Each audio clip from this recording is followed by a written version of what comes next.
Brutus, conseillère à l'emploi, et vous venez de publier un livre, Chômage, des secrets bien gardés, véritable caillou dans la chaussure de l'ANPE. Vous mettez carte sur table pour parler des réalités de votre métier, sans hésiter à contredire les propos éternellement optimistes de votre directeur général, Christian Charpy, ainsi que les annonces ô combien mensongères du gouvernement.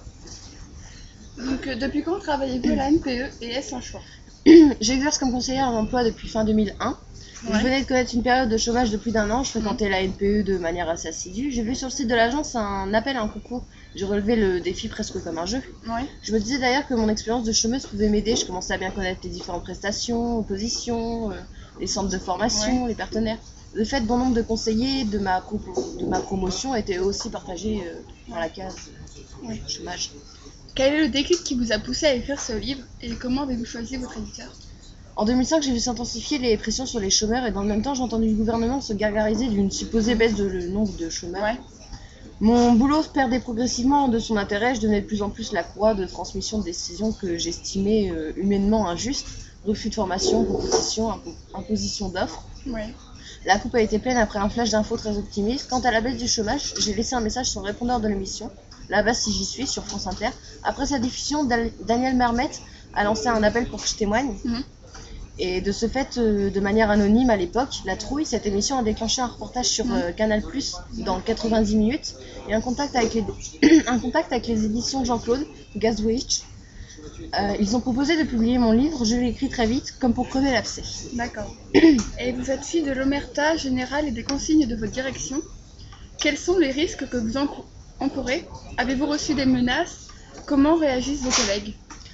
Je risque un blâme ou la révocation, un licenciement. Des sanctions pénales peuvent même être envisagées, mais pour l'instant rien ne se passe, je vais travailler comme d'habitude. La direction de la NPE ne communique pas. Elle se garde de tout commentaire, craignant sans doute dans une mauvaise publicité du fait de l'impact médiatique. Elle a un temps essayé de me présenter comme une conseillère isolée, qui n'exprimait qu'un avis personnel, ce que dément la foule de témoignages que je soutiens, que j'ai reçus, venant de conseillers et de chômeurs de toute la France. Selon vous, le chômage ne baisse pas et les chiffres sont truqués? Oui, car les médias reprennent en cœur le chiffre communiqué par le gouvernement. Ces chiffres ne se basent que sur la catégorie 1, oubliant les 7 autres.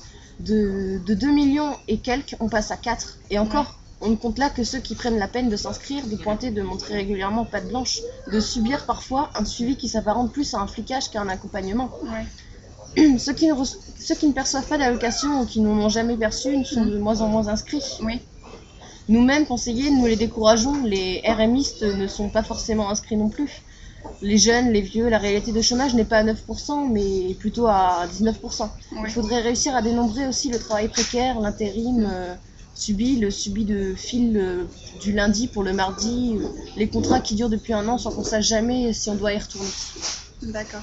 Selon vous, quel est notre taux de chômage réel?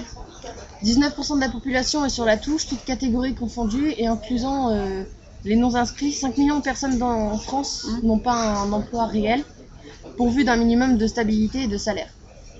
D'accord. Et à quoi sert la NPE aujourd'hui? C'est la question piège. Il nous arrive encore bien sûr d'être utile, de regonfler à bloc un chômeur qui perd des courages, de mettre face à face un chômeur et une offre, mais trop rarement. Sûrement à la place, on s'épuise à remplir des cases, on fait dans l'occupationnel, et puis on contrôle.